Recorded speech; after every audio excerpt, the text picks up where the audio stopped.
All right, this is now the tax boxes, the 3 tax boxes, which is the most important part of the presentation. So, Brittany, I'm going to show you the entire financial service industry, and you tell me what you think your best option is. There's an industry called tax now, tax later, and tax never. So let me ask you a question. If you were to put your money somewhere and you had the option to do so, would you want to pay taxes on your money now, later, or never? Never. Never, okay, obviously. So let's talk a little bit about what the 3 different tax boxes or implications are. So the first tax box is now. This is really your banking industry. So you bank with Wells Fargo, right? Yes. So if you go to Wells Fargo Bank and you open any type of account, so what type of accounts can you have at Wells Fargo? They offer a checking. Okay, so you have a a checking. Savings. Savings. What else? They offer mutual funds, right? Okay, so mutual funds.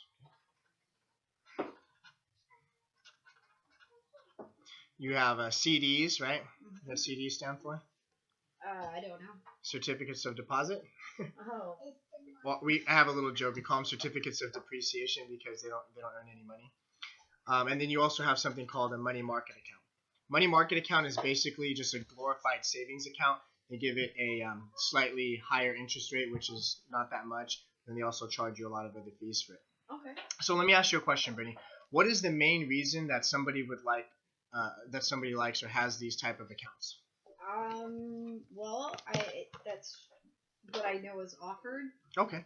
So you put money into the account, you can take money out, you have access to it. I have a card, so I can just put money in, take money out. It's pretty convenient. It's convenient. Your money is safe, right? Yes. So up to $250,000, there's something called FDIC insurance.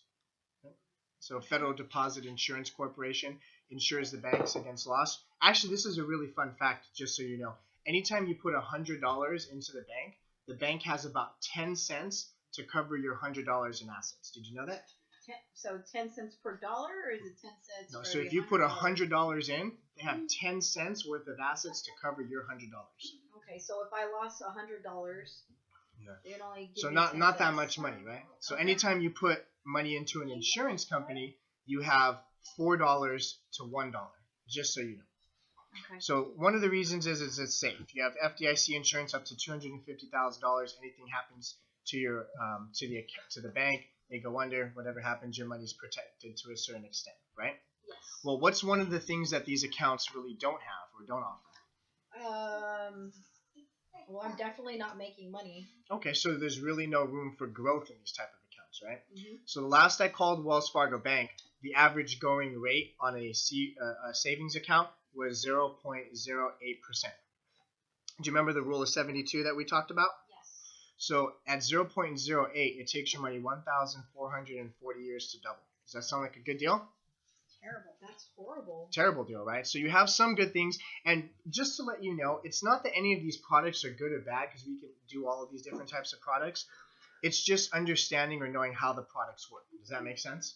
Yes. I had no clue about that. So here you have access, convenience, and safety, but you don't have any type of growth. So let's talk a little bit about the next category, which is tax later. So what really does tax later mean? Tax later is also known as tax deferred, right? Mm-hmm. So the accounts that fall into this type of category, you have a 401k, you have a 403b, you have your TSA accounts, you have your CalSTRS and PER accounts, you have your 457s, and your traditional IRA accounts. So what's the number one goal? What's the number one reason somebody decides to put their money in these type of accounts versus putting the money over here? The difference? I know that I put it there because I'm able to make money. Okay. So your number one goal is you want to eventually make money because you eventually want to retire one day. So the number one purpose in these types of accounts is for retirement. You want long-term savings. You mentioned something that was pretty key, which is a higher rate of return, right? So yes. Typically these accounts earn higher interest. These accounts earn higher interest because all of these types of accounts are tied into something that's called the market, correct? Yes. So the market goes up, but what else does the market do? It goes down. It also comes down. So these accounts also come with something that's called risk, right? Yes. So first, let's take a little bit about, let's get an understanding of what tax later or tax deferred really means. Okay. So what most people don't realize that they're doing in this category is that they're paying compounding taxes. So these accounts became very popular in 1978. 1978, these accounts were offered by employers because employers could no longer afford to fund pension plans for their employees, so they left it up to their employees to be able to participate or to fund their own type of retirement. Does that make sense? Okay. In 1978, Brittany, the top tax bracket was 70%. So what that means is, in 1978, when these plans were introduced, it made a lot of sense for somebody to defer their taxes to later, because what they were really hoping in that situation is that taxes would come down, Yes. which in actuality they did. So the average tax rate of today is 33%.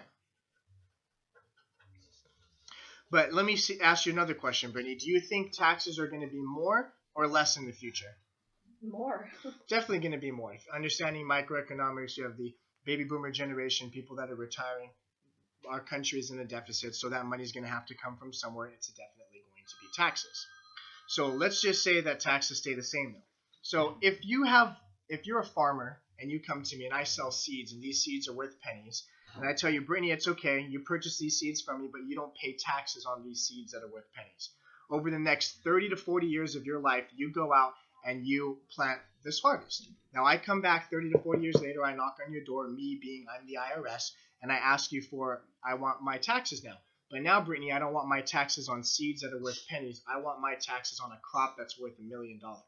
So if you had the choice and you knew that was the money game ahead of time, do you want to pay taxes on seeds that are worth pennies, or do you want to pay taxes on a crop that's worth $1 million? I want it paid on the pennies. It Obviously. makes sense to do it on the crop. All right. So let's talk a little bit about the risk side of things. Okay. In 2008, my good friend Mel lost half of her money in the stock market or in the industry because she had all of her money in something called a 401k. She worked for the bank for 43 years and was 2 years away from retirement, lost half of her money overnight. So let's just say in today's dollars, someone to live an average, comfortable life needs to earn about $5,000 a month, $60,000 a year. So $60,000 a year for 10 years of retirement, you're going to need $600,000. For 20 years of retirement, you need $1.2 million. With what you're currently doing in this situation, when do you see yourself having $1.2 million for retirement? Probably never, right? So the answer to that is it's not likely to happen. Probably never. Most of the time, unless I win the lotto. if you win the lotto, right? Most of the time, people just never accumulate that type of money in these type of accounts. So let's just take a look and let's just say that you're ready for retirement. You've worked 30 years of your life. You're now in the position to where you have, and just to let you know, Brittany, you actually need more than $1.2 million because this is not taking into consideration taxes and inflation. Okay. But let's just keep math simple, okay? So now you're ready for retirement. You have $1 million. What happened in 2008? Market crashed. Okay, so the market crashed in 2001. The market crashed in 2002. The market crashed in 2008. And the market crashed in 2009. So if the next 10 years looks anything like the last 10 years, it's a possibility that market can go down and crash, right? Yes. So let's say you have all of your money here in the 401k and the market goes down by 50%. We have another 2008, right? Mm-hmm. Overnight, you've worked 43 years for your money. Now you've lost half of your money because the market crashed and you went down to $500,000 overnight. Okay? Mm-hmm. Is that a good deal or a bad deal? That's horrible. Pretty terrible, right? So can you imagine working the next 30 to 40 years of your life? Would you agree that 30 to 40 years of your life is a pretty long period of time to mess something up or not get something right? Yes. Okay, so proper preparation is important for that. So let's just say it goes down by 50%, right? And you get mad, you call the company up the very next day, they tell you, Brittany, you know what? Don't worry about it. The market has gone back up by 50%. This is what's known as an even perfect market. Market goes down by 50, goes back up by 50. An even perfect market has never happened in our history, but let's just assume that it did. How much money do you have? Back to $1 million, right? No, well, you're only earning 50% off of $500,000 now. So you actually, so 50% of $500,000 is $250,000. Wow. So you go to $750,000. What I want you to take note of is this: in an even perfect market that doesn't take place or it has not happened, you still lost $250,000 of your hard-earned money. Did you know that? That's crazy. I didn't. Oh, okay. I actually forgot a couple of things on the tax deferred side, so I'm going to go back to that real quick. On the tax deferred side here, you have to actually talk about 59.5. So are you familiar with the 59.5 rule? No. What is that? So the 59.5 rule works like this. It means if you take your money and you put your money into one of these types of accounts, you can't touch your money until you're 59.5. You can touch your money, but if you do, you have early withdrawal penalties, you have federal penalties, you have tax penalties, you have all these different penalties that are associated with it. What that equates to is 48.75% of your money that's gone. Okay. There's another rule that actually applies over here, which is the 70.5 rule. And what that means is, let's say that this plan earns a lot of money, you're doing very well with it, you want to continue to keep this plan because you're going to live a long period of time.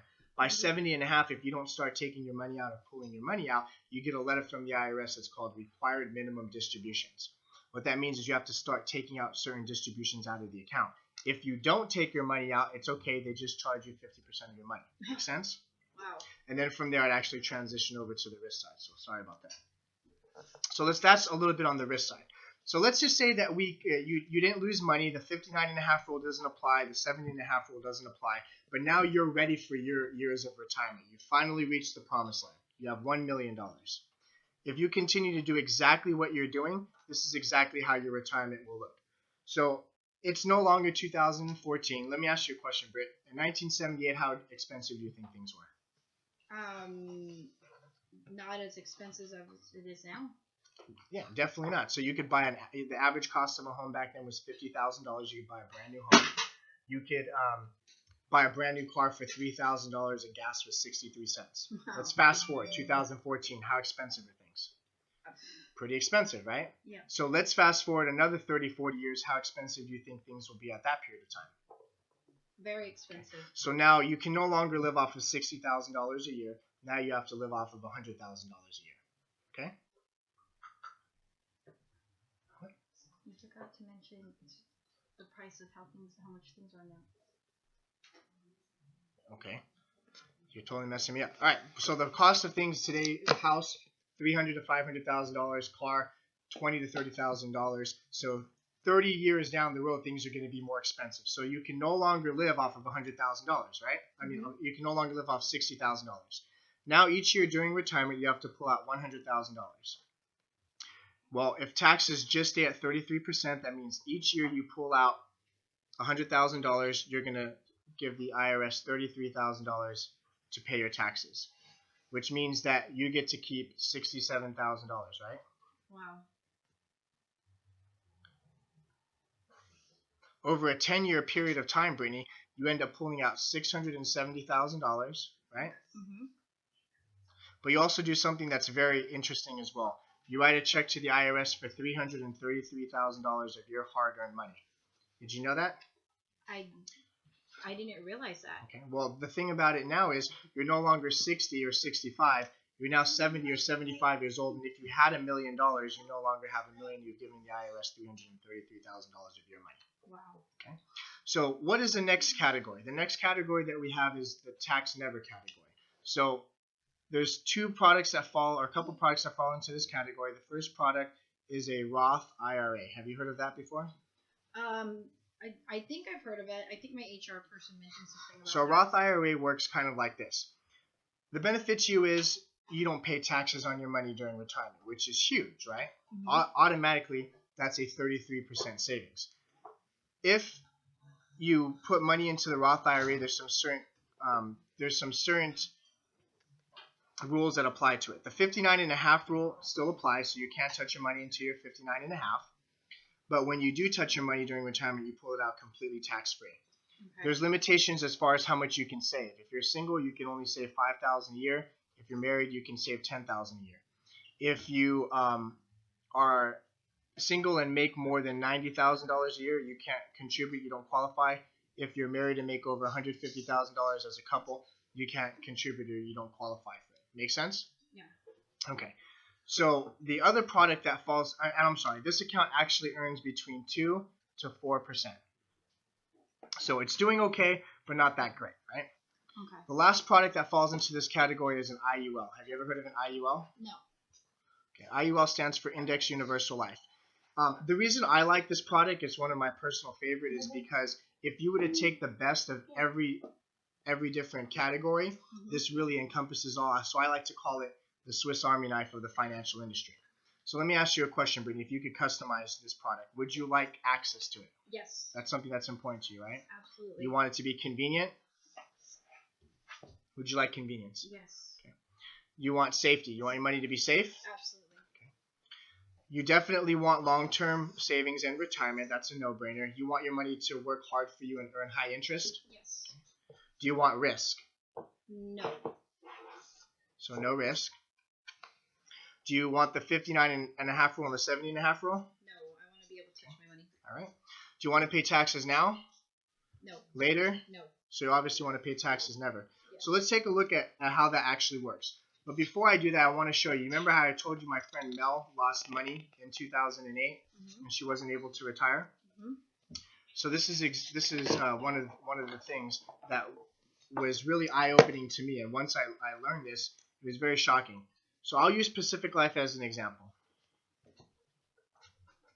Pacific Life has 3 clients. Their first client they have is Wells Fargo Bank. Their second client they have is Chase. And the third client that they have is Bank of America. Here's you down here. You take your money and you put it into Wells Fargo, right? Just like my friend Mel did, just like everybody else does. Wells Fargo takes your money and they put it into Pacific Life. Pacific Life pays in between 8 to 36% on your money. They turn around and give you 0.08%. Wow. They also give them a principal protection guarantee. So in 2008, when the market crashed, when our clients lost money, when the employees of Wells Fargo Bank lost money, Wells Fargo tripled its Tier 1 or its holding assets into Pacific Life and became very financially strong or stable. So do you want to put your money again where the banks put their money, or do you want to put your money into the banks or where the banks put their money? I want to put my money where the banks put their money. Obviously where the banks put their money. So what we do is we take the middlemen out, we go directly to the source so that way you're receiving this. Make sense? So let's talk a little bit about the IUL. So the IUL has some features that we really like. The first is access. This is really important, and this is the IUL. Access meaning this. Although you want to look at this plan as a long-term retirement plan, you never know what your life has in store for you, and it's important to have access to your money without taxes and without penalty. Would you agree? Yes. So this you can put money in and take it out. Although you want to look at it as a long-term plan, at least you have that option available to you. The second thing is it's convenient. What do I mean by it's convenient? I can set this plan up for somebody who makes $1 million a year and wants to save $100,000 a month. I can set this plan up for somebody who wants to save $200, $500 a month. It's very customizable to the individual's need. This plan is also customizable to where you grow, you're able to save more. If times are bad, you're able to save less. Okay. So it's very convenient. The next thing is it's safe. And this is how it works. This plan participates in the S&P, the Hang Seng, and the Euro. The same market that your 401k plans and all of these plans here participate in. So it participates in the same market. But this is the key or significant difference. When the 401k plan goes up, you're happy, right? When the IUL goes up, I'm happy. When the 401k plan goes down, you lose possibly 50% of your money. When the IUL goes down, I have a guarantee I never lose any money. Wow. So what this means is this. While this person here is trying to get back up just to be even, I am able to take advantage of the highs of the market but not experience the lows. Take advantage of the highs and not experience any of the lows. This means that I literally put myself into a position where I'm constantly earning but never losing. How awesome is that? That's amazing. So access, convenience, and safety. The next thing is you want high interest, right? Yes. Over the last 20 years, this plan has done 8.86%, also considering that market crashed 4 times in the last 10 years. Last year it did 13.5%. The year before that it did 13.4%, so it's earning a very high interest rate. You also have something that comes along with this type of plan, which is life insurance. Life insurance is important because, Brittany, would you agree that it's important to have an offensive and a defensive plan? Yes, absolutely. Okay, so with an offensive and defensive plan, it looks like this. Your defensive plan is this. Anything ever happens to you throughout your life, the three people that you care about and love the most, which is your sisters, imagine being able to put yourself into a position to where you have the peace of mind knowing that they would never have to struggle financially. Wow. Awesome, right? Yes, Well, absolutely. the good part about this is that's your defensive plan. Your offensive plan is you're saving money, you're protecting your family, and now during your years of retirement, you are now, and this is one of the biggest things, able to take that money out completely tax-free. So let me ask you a question, Brittany. Let's just say that your 401k plan and all these plans right here are doing between 20 to 25% consistently and never crash, right? That'd be pretty good, pretty awesome. Yeah, absolutely. But over the next 30 years, you're in 20 to 25%. But during your 30 years of retirement, you pay 33% in taxes. So let me ask you a question, Britt. Do you think that you're mathematically up or down in that situation? Down. So you're automatically losing money. Over here, I pull $100,000 out. I don't ever pay taxes, so it's a more accurate representation of me earning this type of interest rate. Does that make sense? That's crazy. Okay. So let's take a look at this here. You have two checks that you're going to write, Brittany, and this is the matter of the fact. During your years of retirement, you're going to do one of two things. And I like to tell people what's the catch to everything. Does that make sense? So the catch over here is you're going to pay taxes. 33%, assuming that it doesn't go down. The catch over here is you have your cost of insurance, and you over here, this is everybody wants this plan, but not everybody can have it because you have to qualify for this. Now, this isn't based upon how much money you make, and it's not based upon your credit or anything like that. This plan is solely based upon your health. Are you in reasonable health? Oh, yeah. No major health complications? No. Okay. So during your years of retirement, this is option A. Option A is you pay 33% in taxes on every dollar, possibly $33,000 a year. Option B, you write a check to an insurance company depending upon how much is comfortable for you to save for yourself, between, let's just say, $2,000 to $5,000. And this is option B. What a good tax accountant, attorney, CPA, financial planner will tell you this.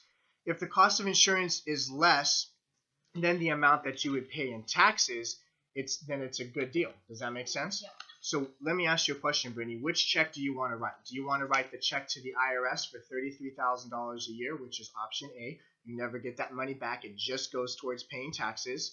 Or option B, you write a check to an insurance company between $2,000 to $5,000, knowing that you have access to your money. It's convenient. You'll never lose your money. You're earning a high interest rate. You have permanent life insurance to take care of the people you love and care about the most, and you enjoy all of your hard labor tax-free during retirement.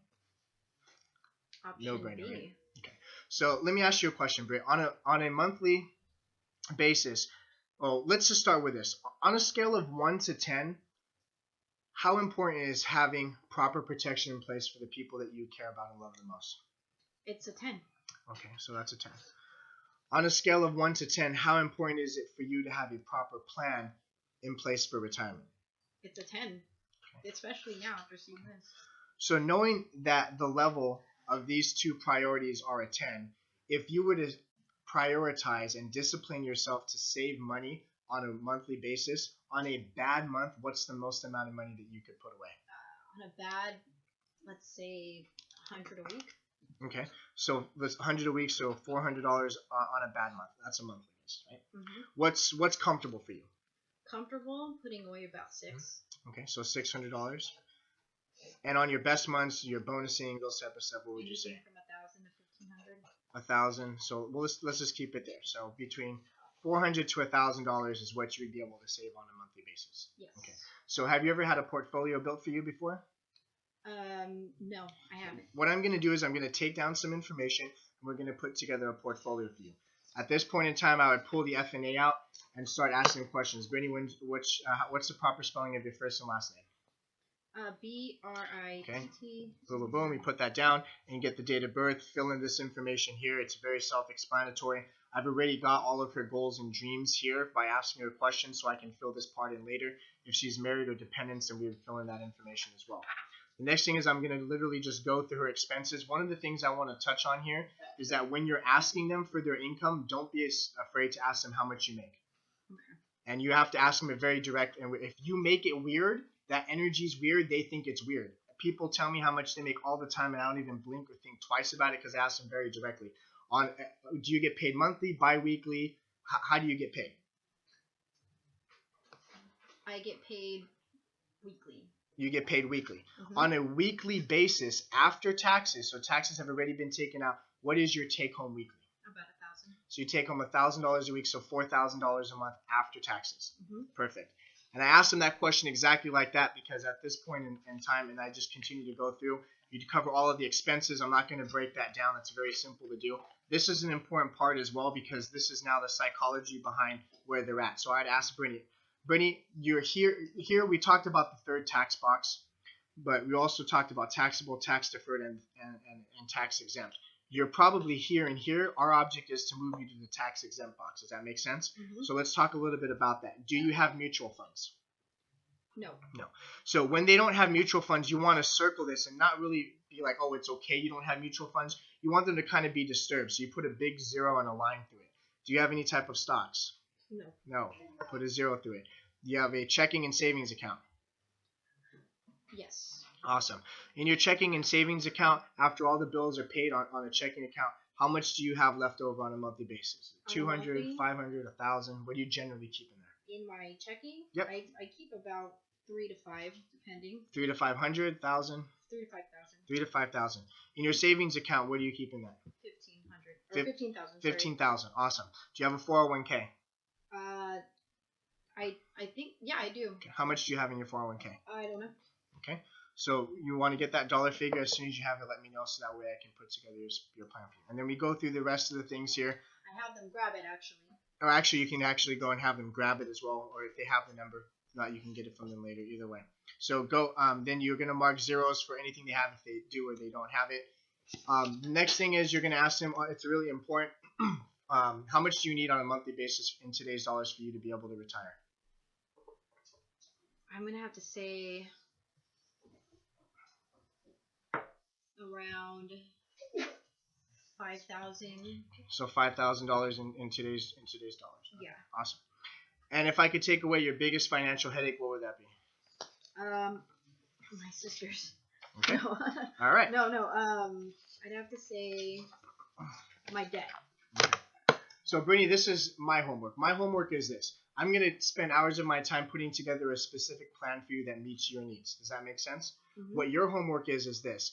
I don't knock on doors. I don't cold call people or anything like that. You see value in what we're doing. What I ask is that you give us referrals. Does that make sense? Yes. So my homework is I put together a plan. Your homework is when I come back, you have referrals ready for me. People that you care about, people that you love, that you want to see and hear the same type of information. Absolutely. Okay. I'm asking you a very direct question, Brittany, and I ask all of my clients this. If I'm able to put together a plan for you that makes sense, that you know is the absolute best thing for you, which you are the sole judge of, and is completely within your budget, is there any reason why you wouldn't want to do it? No. Okay, great. So how it works is like this, Brittany. Let's say I come back and you have we show you your plan. You like everything. Everything looks good. How it works is this. The insurance companies need to know that you're serious. So you would need to submit 1 month worth of your savings to the insurance company. Let me explain to you the process. This is not something that you just get qualified for overnight. It doesn't happen right away. This takes between 1 to 3 months. I've had clients where it actually takes up to 6 months for you to qualify. The main thing is you need to see if this is an option for you. Okay. If you qualify, so you're not making your final decision. Does that make sense? Yes. What you're literally seeing is if you qualify for this product by submitting that 1 month. The cool part about it is that you're protected whether you qualify or not during that period of time. Wow. If you qualify and you decide that you want to go forward with it, your monthly savings for you and your retirement will continue to take place on a monthly basis. If you do not qualify or you decide that you do not want the plan, they refund you 100% of your money, which means that you have absolutely no risk in seeing if you qualify. Wow. Okay. Okay. All right. Any questions? Anything that you'd like to know before we conclude this conversation? No, that was perfect. I look Boom, forward and to that's seeing it. you. Good. Stop it.